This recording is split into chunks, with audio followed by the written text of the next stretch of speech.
Howdy, howdy, howdy, folks.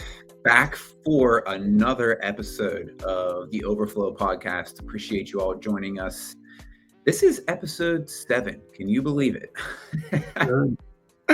We have been cruising along. So grateful for everybody that's been tuning in. I know we've been getting some great feedback from the church community. All of y'all that are tuning in and listening or even watching, it's very much appreciated. It's something that obviously Wayne and I just wanted to jump on. You know, we've been getting a little bit of that pull in a direction. We're trying to be obedient and listen to the Lord. And this is something that can feel a little uncomfortable sometimes, but I think the two of us are rocking with it. So, you know, we appreciate everybody that's tuning in. And for those folks that aren't part of the Seaside community, near or far, we appreciate you too. We're super grateful. And if you are looking for a place of worship, come and join us at Seaside. Bible study tomorrow, Sunday services at 10. But again, we appreciate you. Overflow Podcasts, all about living in the overflow of God's presence and power, but not just on Sundays, every day, middle of the chaos, the middle of the beauty, the middle of the busyness. This is where it's to be. So going to dive in today. Something, it's kind of a continuing. We've been on this theme about the shepherd and talking about the tools of the shepherd. But the last thing that Jerry ended on, we're talking about part 4 here. So for those folks that don't go to Seaside, Pastor Jerry usually preaches in series. So we're going to kind of continue with this. And I think this one is super, super impactful because it's, you know, we've talked about the tools, we've talked about the message and the shepherd, but this piece is you're not alone. And all that really means is that Jesus and the Lord is with you every single day, regardless of what's going on in your life. So we're going to break down a few things, but Wayne, why don't you just kick us off a little bit of your thoughts about Sunday? Yeah, I think the biggest, what you just said, you know, we look at a shepherd. The Lord is a good shepherd. He's the tools of the shepherd, the oil, the staff, and the voice. But then when you think, and I know somebody's watching this, you're going through something. And I know that because I've always tuned into these right when I'm going through hell on earth. It seems like, oh, wow, the Lord led me. So if you're watching this, there's something. It could be small, it could be great, but you're going through something. And I think what a great reminder that, you know, Pastor Jerry brought. He's never away from us. He never leaves us. And there's moments when you feel his presence and you know he's there. And there's moments we may not feel it, but he's still there. Mm-hmm. He's still with us. And why is he with us? You know, why is he there? It's because he loves us. He cares for us. You know, and that for me was reassuring because whatever challenges I'm facing, okay, he's there. He sees it. He doesn't always calm the storm immediately, but as that song will praise you in the storm, he's there. He sees us. He's forming us. So for me, it was just a reminder. You know, we hear that the Lord will never leave you, never forsake you. That's word. That's a promise. We can stand on that. And I think that's something so important when you go, Lord, I know you're here.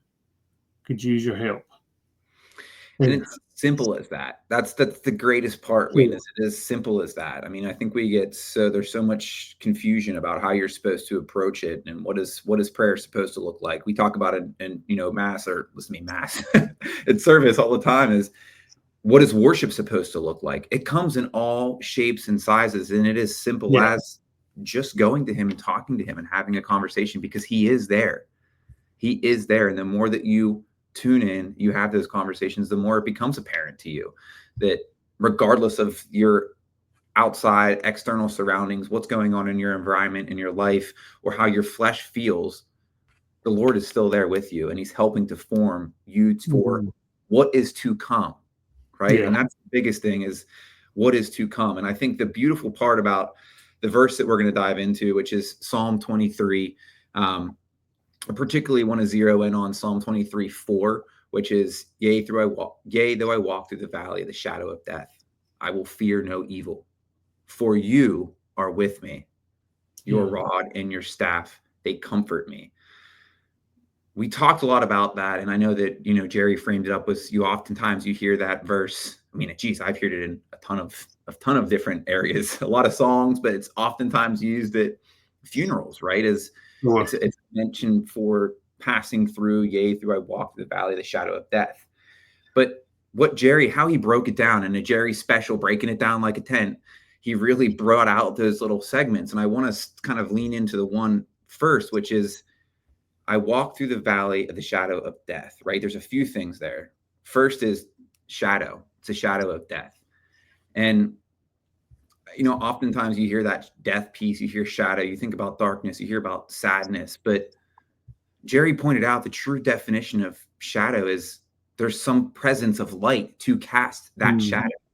So while it is dark and can be down, that shadow is really a presence of light somewhere that's casting that shadow. So you have to be able to tune into that, right? Is what is that light? What is that light shining from? So that's the first piece. The second piece of that I want to talk about very briefly is walk through the valley of the shadow of death. This isn't somewhere where you go and stay. You walk through it, and then you meet him, and you are in the greatest of all greatest places. Yeah. And that's just the piece. I think sometimes, obviously, death is hard. It's extremely difficult. I went through it with my grandfather recently. You just talked about before we hopped on with your uncle. Like we are all going to pass. This flesh is going to die, but it's not the end. In fact, it's just the beginning. And like, that's the piece sometimes it's hard for our little peon brains to wrap our heads around, but that really is just the beginning and just the start. So that's something that it just landed so well with me on Sunday of the shadow piece. I was like, oh my gosh, it's that light bulb moment. And it's the walk through piece. This isn't just a stagnant place. Okay, it's death. No, we're walking through that. And I think that applies to a lot of things, right? It applies to not just the shadow of death, but really any shadow, because there's a light.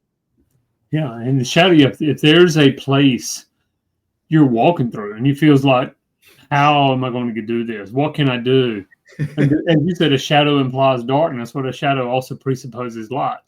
Exactly. Okay, yeah, the enemy may be here, but so is Christ. 100%. I just get to say, okay, I recognize the enemy, but I recognize who's greater, and he's with me, he's within me, and he's given me authority over the darkness. Exactly. Yeah.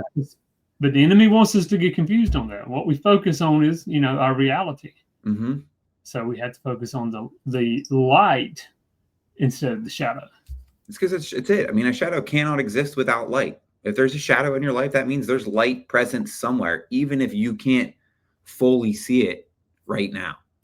So just a couple things, to think about is like, what shadows are you walking through? What are you going through right now? And to your point, are you looking for light, or are you choosing to focus on darkness? That is a decision that we have. We have the choice to make that decision. God will always be there, but that's a choice that we need to make. And I think it's just a friendly reminder. It's a reminder from God, and it's someone that we need to hold on to is, what decision are we making right now? What are we going to focus on? So super, super impactful.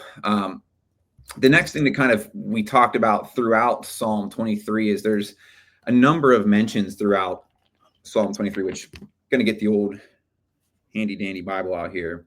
And I want to read a couple pieces. I've been looking at Psalm 96. So let me get myself here. Here's Psalm 23. There's a couple points that Pastor Jerry talked about throughout Psalm 23, where there is the presence of the Lord, right? So he leads me beside still waters.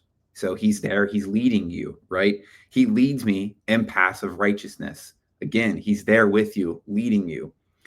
We just talked about, yea, though I walk through the valley of the shadow of death, I will fear no evil, for you are with me. Again, your presence is there. You prepare a table for me before my enemies. Again, he is there with you, preparing a table in whatever struggles that you are going through.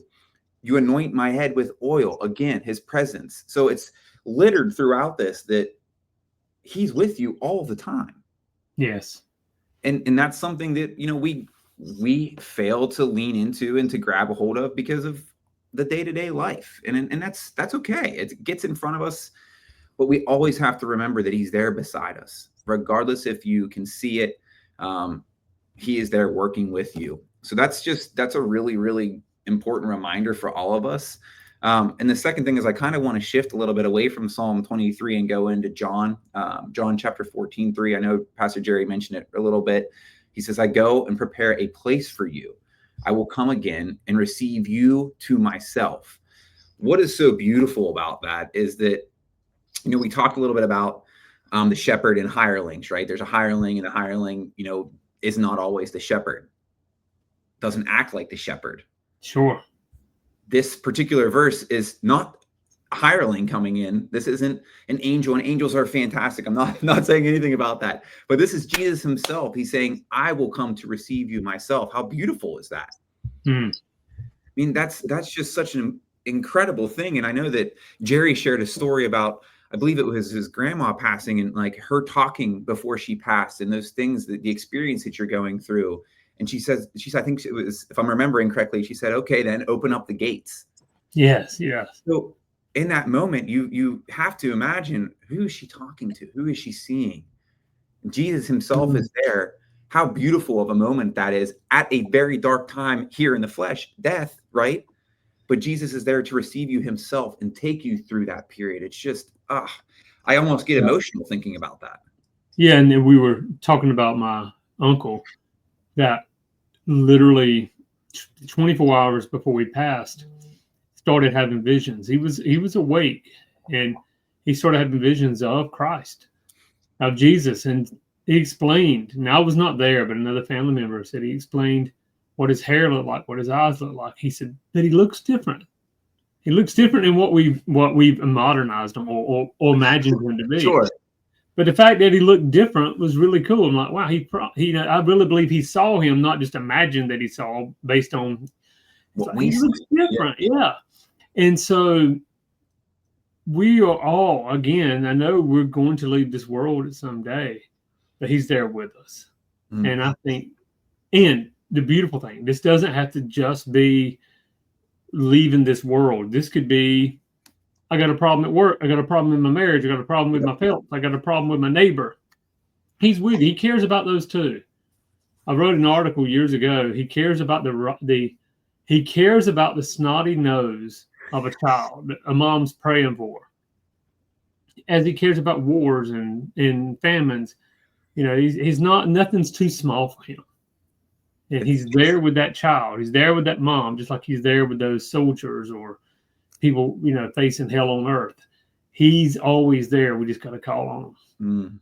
Omnipresence and being able to tap into that is incredible. And I think there's just, to your point, as you experience pain, or if maybe you've been waiting for someone else to show up, when it's really Jesus who is there, right? There's pain that you're looking to get through, or you're waiting for someone else, but really it's Jesus is there with you. Have you tapped into that? Have you sought him? I sought the Lord. We talked about that. We've been through that on Sunday. He heard and he answered. Like those are things, if you seek him, he's there. You'll find him. He doesn't need to find you. He's there, but you need to seek him. I sought the Lord, and he heard and he answered. And that's just, we get caught up in that song sometimes at Seaside. So if you ever come, you can almost bet on that one potentially being played if Jerry's fired up. Yeah. But it's just, it resonates because it's the truth. And, even shifting the gears, we've talked about Psalm 23. We've talked about John 14, Hebrews 13:5. I will never leave you nor forsake you. While the enemy listens and whispers in your ear when you're in isolation, no one sees you, no one cares about you, God's forgotten you. But the scripture makes it clear, crystal clear. God never leaves. Loneliness is real, but the belief that we're alone is a lie. It's a lie from the devil. And that's something that loneliness is one of those things. And I think it goes tied in with mental health, right? We don't want to talk about it, but it's a lot of the times the solution is that you're not alone. Or if there is something that you're struggling with, you need to tap into it and have a conversation with him and with someone that is in line with him that can lead you down the right path. So it's just so powerful when you actually can tap into it. And I think about, man, going to be 34 here in June.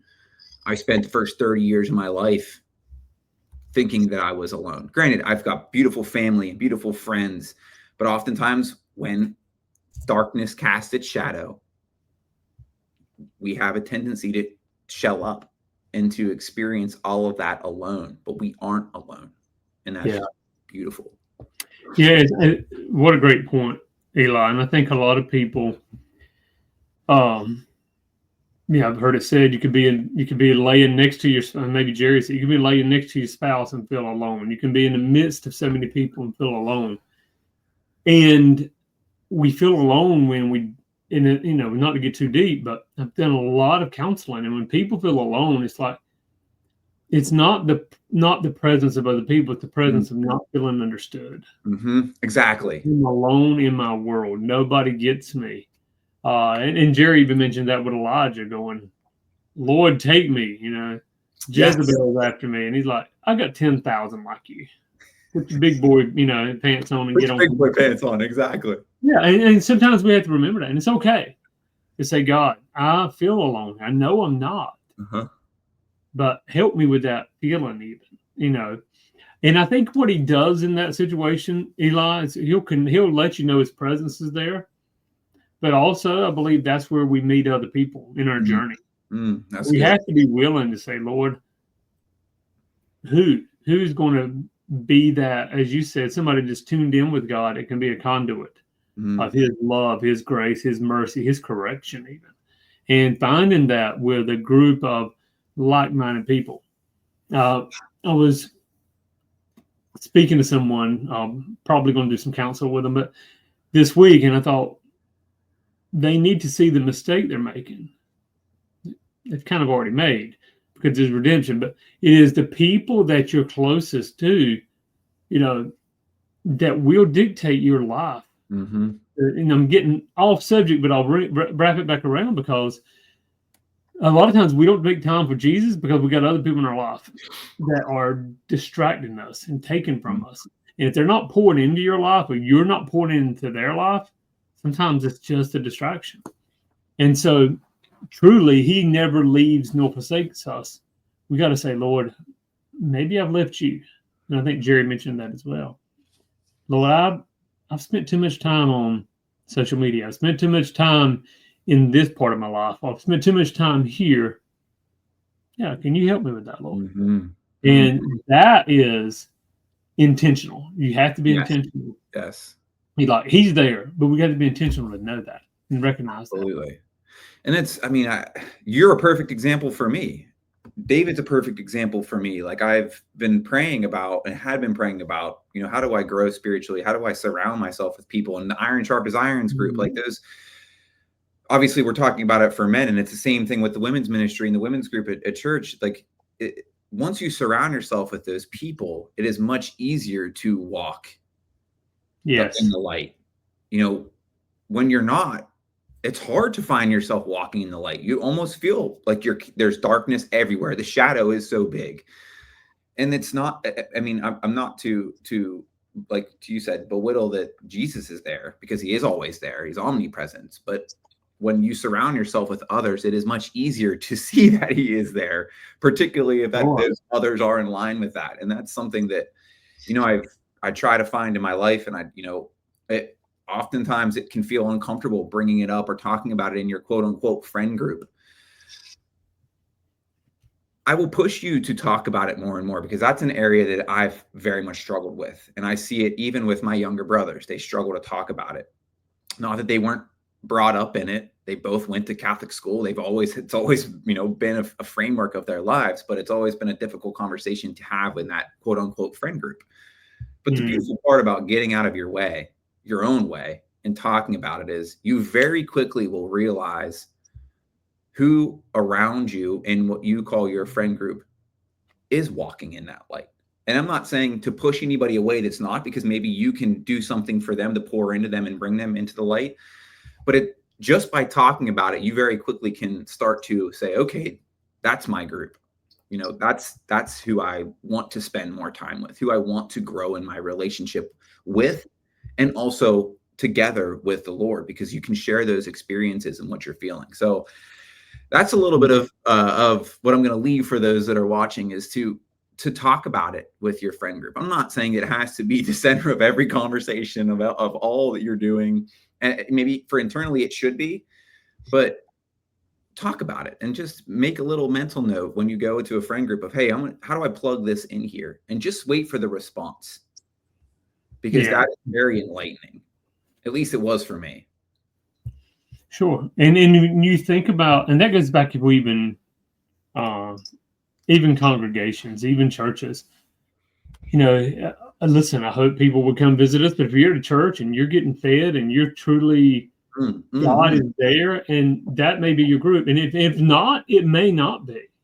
Now, I've told people, you leave a church isn't always bad. Isn't always good. You gotta have some wisdom there. You got to pray and seek.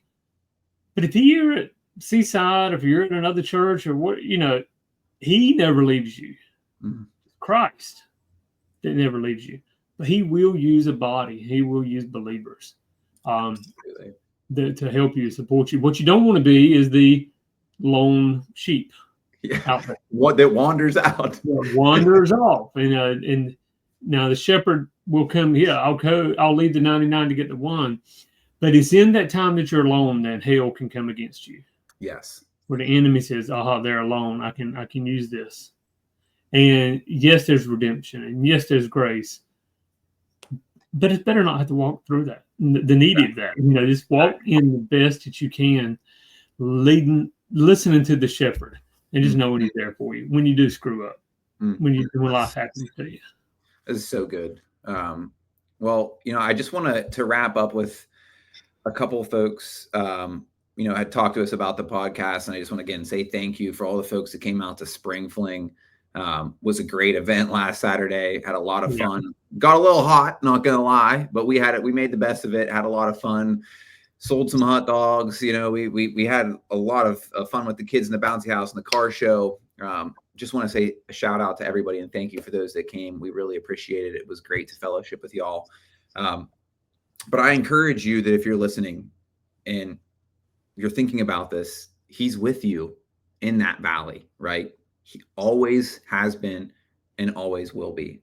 So take a look at Psalm 23, read it, study it. If you're looking for a place to go tomorrow for Bible study, 7:00, join us. If you want to check out Seaside, Sundays at 10. But we appreciate you tuning in. Catch us next week, and hopefully we'll see you all Wednesday or Sunday. Appreciate you all. God bless. Have a great rest of your day. Take care all. Bye now.